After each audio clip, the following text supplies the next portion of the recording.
Hello, this is Darren. And this is Paige. And this is Where's the Lemonade? Where we talk about what happens when life throws you lemons.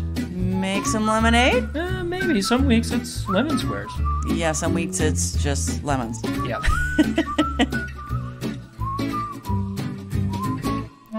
In today's episode, we're going to talk about Anxiety and depression. tough subject. Sure is. So in the episode today, we're going to talk about depression and anxiety, something that both Paige and I have experience with. Yes, I suffer from it more chronically, or clinically, I guess is the proper term, right? And you have had situational depression just once, right? You just once. One episode. Yeah. So, and my mom, I talked to my mom about this, and she talked openly with me about postpartum depression that she had after my last sister was born. And she gave me a lot of really good insight into what my dad did to help her, and then what she did for herself to overcome that. And it's interesting to hear what happened during that time and the attitudes towards depression in the 70s compared to today. right.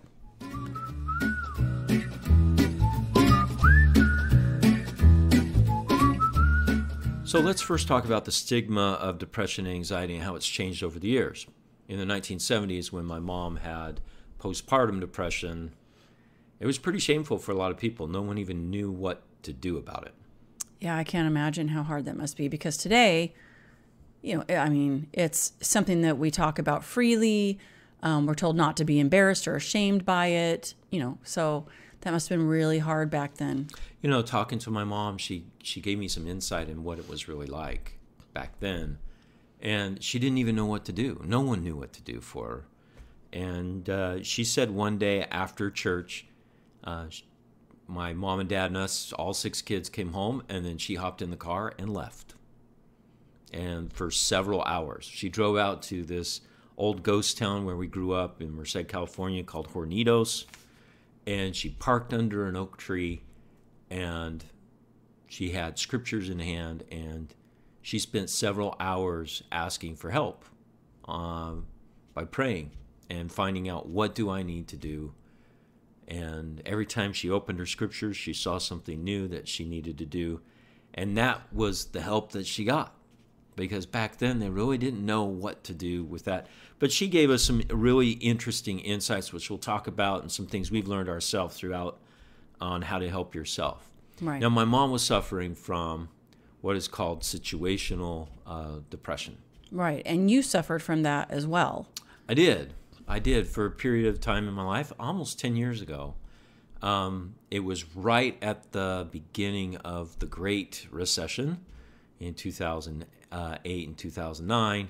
I just laid off 350 people, shut down a whole division of a company, and including myself.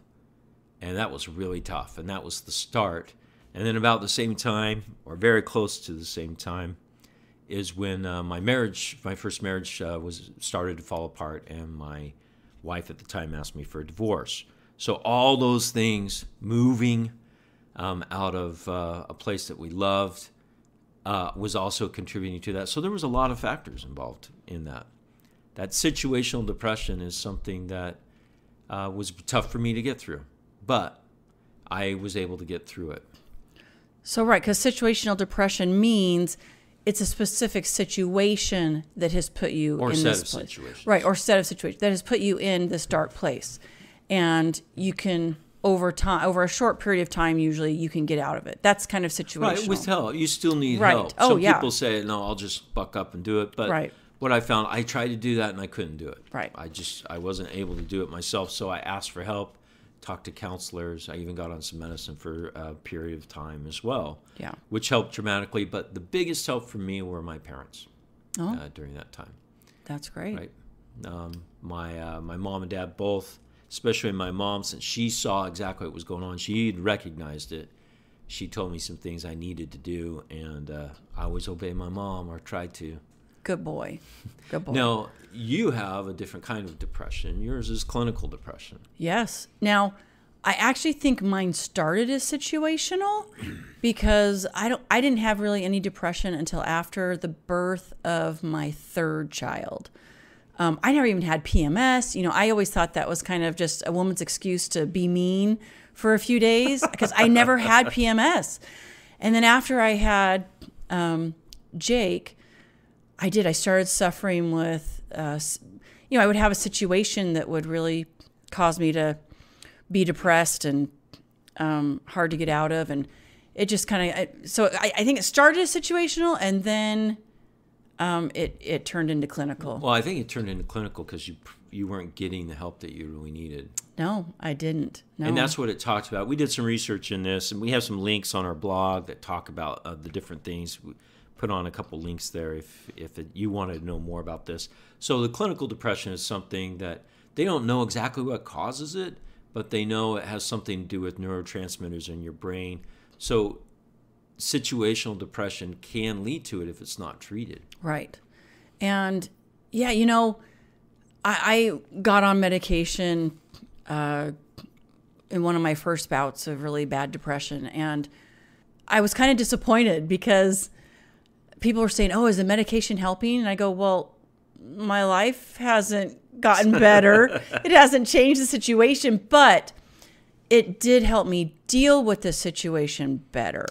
And it took time. I remember when I first went on the medicine, I thought, all right, I took a pill, I should be feeling better. Not the case. Right. It has to be in your system. But yeah, so it's not the magical pill that's going to change it, because your life is still your life and you're still going to have these hard things you're going through. But for me, it took the edge off and it helped me get out of bed, right? Because that's what we're looking for, to get out of bed and be productive. That's really what we need to do every day.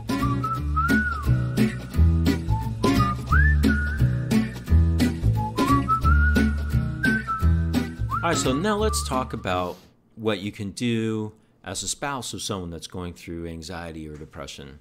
Because a lot of times, I know I felt when you've gone through some bouts since we've been married, I feel kind of helpless. Right. Because even though I have clinical depression, which I'm sure a lot of people listening to this podcast are going to be surprised to hear that I have depression. Because I'm outgoing and I like to have fun. That doesn't mean you can't have depression. And so... No, it was something we actually talked about when we were dating. Yes. Depression. I talked to you about my situation, what I'd gone through, and you talked to me about yours, and yours was clinical, mine was not. Right. And so I knew this coming in that, hey, there's some things that we have to deal with as a couple together. Right. So we got some advice from the counselors, but most of it we've had to learn over the last 8 years. We have, and you've done a great job. And I think part of being depressed is the person that is depressed feels really guilty a lot of the time because they know that they're not doing what they need to be doing to, help your family. You're unable to function. Or your relationship, right? Or whatever it is. You're failing. You know it, and that makes you more depressed. Yeah, it's this downward spiral. Yeah. And sometimes I'm just unable to do what I know I need to do. So, for instance, we can get very specific here. I've actually been struggling with because it's up and down. For me, it's up and down, up and down. I might go for several months and be totally fine. And then, I'll have an episode is what we will call it. But and there's things that can trigger that. We found with you, the time of year has a big... Time of year. End of February into April, beginning of April. Right. Typically, I don't know if it's because it's rainy here in Sacramento at that time. A little gloomy. But you typically have an issue during that time where it's really tough, where things are hard for you. So before we go there, though, I asked my Dad, what did you do to help Mom get through her depression? And my dad, he's just turned 80, as you heard in a couple episodes ago. He goes, I don't know, I can't remember. And my mom remembers, though. So my mom said something, and then my dad piped in. And the one thing that he told me more than anything was he listened to my mom. Big one. He was there to hear her. Right. And to be there for her. It was just to take care of things that need to be taken care of without any guilt or judgment. That was the one thing that he did for my And mom. that's really hard because, like you, my dear husband, you want to fix it. Oh, of course I do. I'm an engineer. Yeah, you want to fix it. You're like, what's wrong? What? And you'll ask me. So I mentioned a few minutes ago, we're going to get specific. I have been going through a bout in this last probably week and a half-ish, right? Yeah. 2 weeks. Yeah. I've been really struggling. And you always come to me and say, what can I do? What can I do to make things better? What can I do? That's the wrong thing to say. No, I think it's sweet. I mean, I appreciate it. But my answer is always, I don't know. I don't know. I don't know what you can do. Or I say, nothing. I don't know. And then that makes me feel even worse. Exactly. So what you have to do, and what I've learned, is do the things that they will appreciate, that they won't feel guilty about, that you don't feel guilty about. Right. Whether it's me cooking dinner every night, no big deal. Right. Whether it's helping with things that you normally do that I normally don't, and doing it quietly without making a big deal about it, is perfectly fine. Right. Well, and like the other night, and I mean, you never know really what is going to help him, what isn't. It's not the same each time. No, so it's the not. other night I was making dinner. We had both kind of made dinner together, I think, if I remember correctly. Yeah, yeah. And we needed to shred up the pork. We had a pork roast in the crock pot, and you were trying to be super helpful, right? Because here I was having such a hard day, and you came over and said, "Oh, I'll shred up the pork," and I said, "No, let me do it." And I didn't catch on that she really needed to do that. Yeah, I needed to, and you were like, "No, I got this," because you were trying to be helpful. And then I was just like, "Oh man, that would have been something I could do," which is so silly because it's so small. But when you're so depressed and having such a hard time, these little tiny victories for yourself are like, "Oh, okay, I just did something." So that brings up another point, which is you need to read the environment. When your spouse is going through about a depression or clinical, you need to read the environment and give them opportunities for small victories, because those small victories help them feel good about themselves, even Definitely. if it is just shredding pork. Right. No big deal, right? Right. Now, it's also good for a spouse to know when to say, enough is enough, get out of bed, right? Yeah, and this one's a tough one. It is. You don't want to, but there reaches a point in time, and this is where you really have to pay attention to your spouse. And going back to our last podcast about transparency and that open communication, if you are used to talking about things all the time, then you'll know the right time to say, you're getting out of bed and you're going on a walk with me. Right. It doesn't do you any good if you say, get out of bed and go on a walk. It's not going to happen. Not going to happen. Mm-mm. But if you put where you're interacting with them, you're helping them get out of bed, I think that's it. I think that's an important aspect. Right. Where you're or not. next You to don't them. even have to say, get out of bed and go on a walk with me. You can say, I would really appreciate it if you went on a walk with me. You know what I mean? Just it can even be like that. So you have to do it with kindness. Right. So because you have to remember, we're already feeling so guilty for being so unproductive. So Now, one of those things that we did just this last week was for your birthday last year, I got you concert tickets to Pink. Yes. We've been anxiously awaiting it for 9 months. And then, but I could tell on Wednesday, you did not really want to go. I didn't. I just didn't think I was going to enjoy it. I didn't want to go. So, I mean, you went anyway. I asked you. We went, and I saw something amazing happen. Yes. Do tell. During the concert, with Pink flying all around the auditorium, so you rock Pink. That was pretty incredible.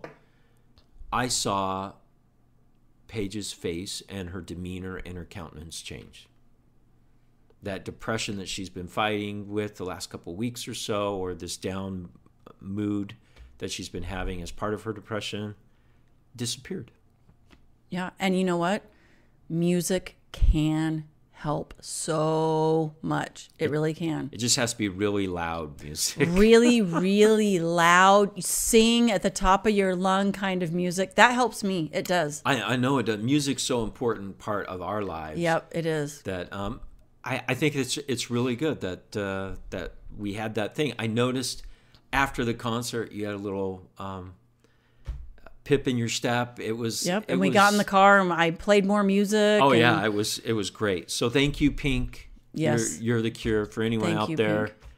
But I mean, and I think what kind of started off this last episode was, you've been having a lot of stress at your work. Yeah, and I just actually changed jobs at work. Yes, and I think, that was right after the Pink concert that all kind of got finalized, and so I think that helped me a little bit, shift my mood as well. But you did great. Well, thank you honey. for being so patient. Well, I think it is good to celebrate the victories together.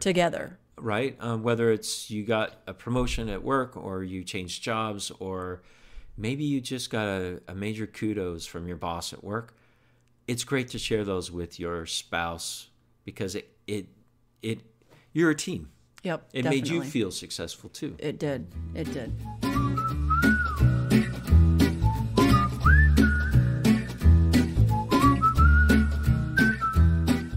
All right, your spouse can't fix you. We know this. Yep. No matter how hard I try. I was just going to say, that's what I was thinking when you said that. I went, this is not for lack of trying. Trust me. No, not at all. And he's a fix-it man. I am a fix-it man. I like fixing problems. So, but again, I go back to my mom when we talked about this. My mom found out ways to fix herself through this, and she had to do it somewhat alone. It was pretty hard. Back then, there wasn't the internet. There wasn't all the studies that are available today. If you go on the internet today, there's lots of you can't Google things I can do to help my depression, right? I mean, she couldn't do that in the 70s. She couldn't even go to the library either. Right, yeah. So some of the things that she came up with that she talked about are very valid that we see today. One was a gratitude journal. One was forgiving herself and others, exercise, eating well, and serving others. Those were the things that she mentioned. And surprisingly enough, those are some of the techniques that you use, that you've learned over the years, that are working too. Yep. And light, I don't know if you mentioned light just now. Did you mention light? No, I didn't. Oh, light, and that's important for me too. If I can get outside when it's sunny and feel the wind on my face, it's so helpful. We always say we could never live in Seattle or someplace like that, because I need the sunshine. I need the air on my face. My mom's the same way. I remember in the house that she lives in now, she loves to sew, and in her sewing room, she doesn't have windows. So my dad put in, lights that mimic the sun, because she needs that sunlight. So light can play an important part in depression as well. It can. And yes, getting out to walk. Now, that's what I usually do when I'm struggling, is I get out and walk. I was having, and it kind of scared me this last bout, the last couple of weeks. I would get up and go, okay, I got to go on a walk. And I literally couldn't even go on a walk. It kind of scared me. In fact, one day you were here, I went out to go on a walk. I walked about 50 yards and I turned around and came back. I don't know why. I wish I knew, but I just couldn't. And I if people haven't gone through depression, they're probably thinking that doesn't even make any sense. And it doesn't. I wish that we had answers, for myself and for others, but I just couldn't. But if you can force yourself to get out and do that, I think it's important. And like you mentioned earlier, if your spouse can say, hey, let's go on a walk together, super helpful, super important. But yes, get out of your house. So important. Yeah, I remember when I was going through my bout of depression, I would walk 7 or 8 miles a day. We were living down in Temecula in the wine country. I was living in my parents' house. That's a whole nother episode. And I would just walk the vineyards for hours. And that helped me. Right. So getting out, getting the exercise, getting in nature is important. Well, and getting out. I had a few things scheduled this week, and that was helpful. And now I was talking to my one friend this week about it, and she said, oh, so does it always help to, because I had something scheduled to go do at the school. And she said, oh, does that always help? And I said, nope. But I went because I'm not a flake. If I commit to do something, I will do it. If I don't, I'm really, really, really bad. So that's only happened a handful of times. So I like to commit to things so that I know I'm going to get out. But I did go and do this service at the school, and no, it didn't help me. In fact, I think it actually made it worse. But you never know. And so I'm not going to stop scheduling things. It was a really weird, bout that I had this past couple of weeks, but mostly caused by anxiety, I think. For yes. Uncertainty in my job and things like that. Yeah, I think it was. So no, there's no saying that the same thing's going to help you every single time, but try. And that's the thing is, I try really hard, and you know that. I try my darndest to not let this get a hold of me and not let it affect our family life. And so it is helpful when the kids come home from school and I know I have something to do now. Okay, the kids need me. I need to make dinner. That helps me get out of bed because I have this thing that I have to do. And you put on your brave face. You play loud music. I play music. And we've talked earlier about this. It's the little things. If you go through a whole day and you stay in bed all day and you're completely unproductive, that's going to make you more depressed. It does for me. So I try and find just even one little thing. Like the other day, it was rough. I just couldn't do anything productive, and I went, I have to do something. So I ironed a bunch of your shirts. I've had a lot of really ironed and pressed shirts this last month. But I would not take the depression that you're going through over the iron shirts. Right. Yeah. Yes. But that made me feel like, okay, I did something, and that's important. A little victory for yourself is super important. Super, super important. Now, what about doctors? And I mean, what role do doctors help play in this? It depends. Some of the doctors that I saw years ago, they just go, oh, you're depressed. And they have you fill out a little survey of, questions. Yeah, everyone's taken that survey. Right. You take that survey, and they put me on medication, and that was that. And I've gone on and off medication over the years. Right now, I'm just on a very mild anxiety medication, but I'm not really on an antidepressant right now. But about a year ago, is that when we did that? Yeah, a little over a year ago. A year ago, we found a functional doctor. Yep. That would look at your whole body, blood work, head to toe, right? Everything, instead of just saying, oh, you're depressed, here's some medicine. And we found out some interesting things. Well, yeah, he wanted to know, when you went in and said to him, hey, my wife struggles from depression, he said, in fact, that's why I went to him. If you remember correctly, I do. That's why I went to him a year ago, was because I was having such a hard time. And he was like, I want to get to the bottom of this. He didn't want to just put me on medication. He wanted to get to the bottom of it. And so that's the kind of doctor that you need. And even though I have been on some supplements that have really helped, because, there was hormones that were out of whack and things like that, that didn't take my depression away completely, but I would say it certainly helped, don't you think? Oh, yeah, dramatically. Yeah. It's helped to even things out. And we found out that you were really low in some hormones and high in others, and there were a lot of things going on, and I think it helped regulate quite a bit of that. So don't be afraid to go to a functional doctor. Don't be afraid to pay a little extra in labs and things like that to find out what's really going on. Yeah. Because I don't think a lot of doctors really know or research it. They just give you a pill. I totally agree. And that's what had happened for years for me, but he wanted to get to the bottom of it. So that was super helpful. Even telling me the things I should and shouldn't be eating, and that can be... Yeah, we found out that you were allergic to some things. Yeah, so that can be helpful as well. Now, the other thing that we have on here is more religious, and that was something that my mom talked about with me about it. She goes, oh, your listeners don't want to hear about this. I said, no, they do. And that was reaching out to a higher power, someone that you worship, right? Right. God, however you want to call him. It's important that you include prayer in overcoming this, because he can really make a big difference. Absolutely. Absolutely. To feel like there is someone there for you, no matter what, someone that is listening and not judging. And, that's great to have God there. Or like I said, whoever you might reach out to, we reach out to God. And that is very helpful to have prayer and meaningful prayer, and knowing that he's there. Yeah. He's there. And sometimes it takes longer to get the answers that you want on how to overcome depression. Yeah. But be patient. That's there. One thing that we also saw was it's important to forgive yourself and others through depression, because a lot of times you're sitting in a lot of guilt. You are, and it just makes it worse. You're in a cycle. You're in a really bad cycle. So yes, forgive yourself. It doesn't. Now, forgiveness doesn't just mean I can do whatever I feel like. No. Forgiveness is all about change. Right.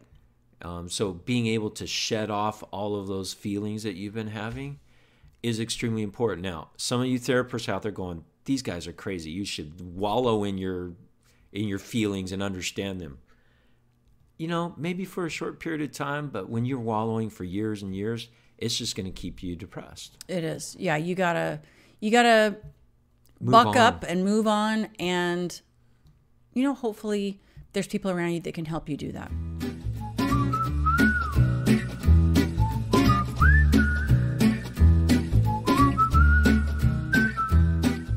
So some of you are probably asking, what does this have to do with blended families?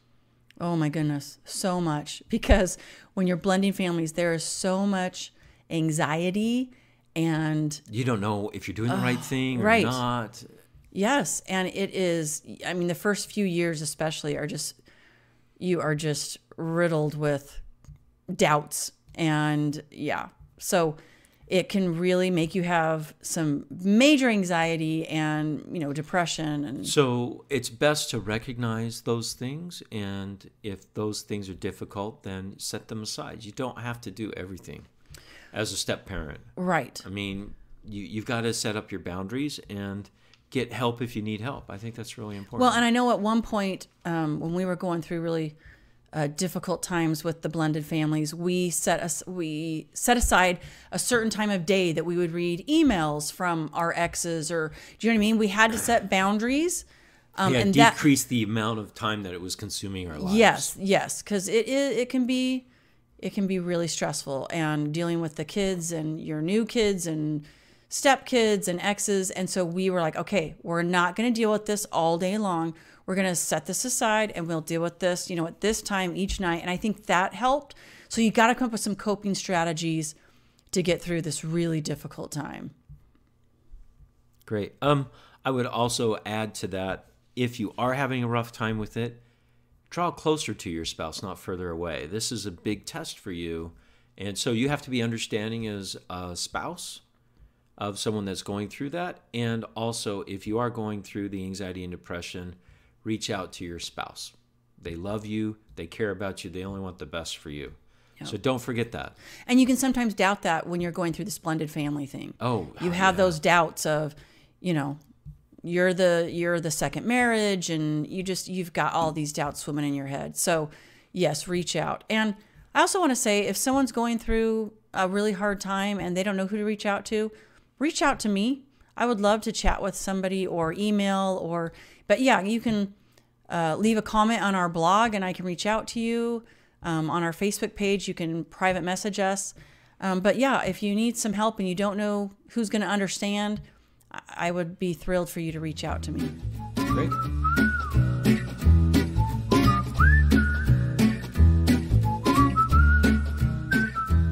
Okay, now for the funny moment of the week. This one comes from our youngest son.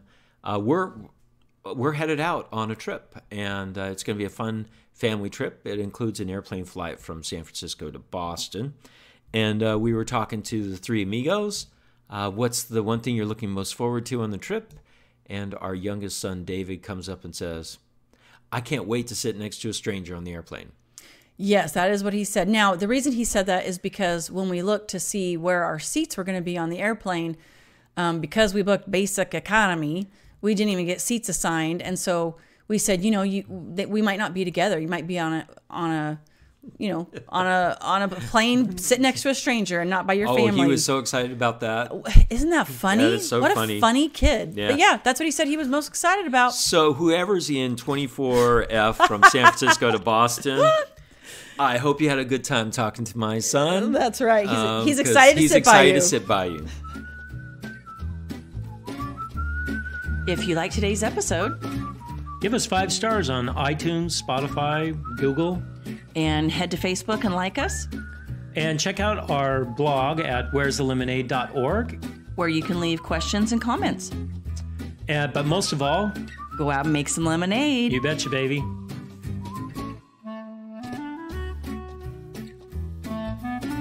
On our next episode, we're going to be talking about our road trip, and we're going to have the three amigos join us in the microphones. They're excited about that.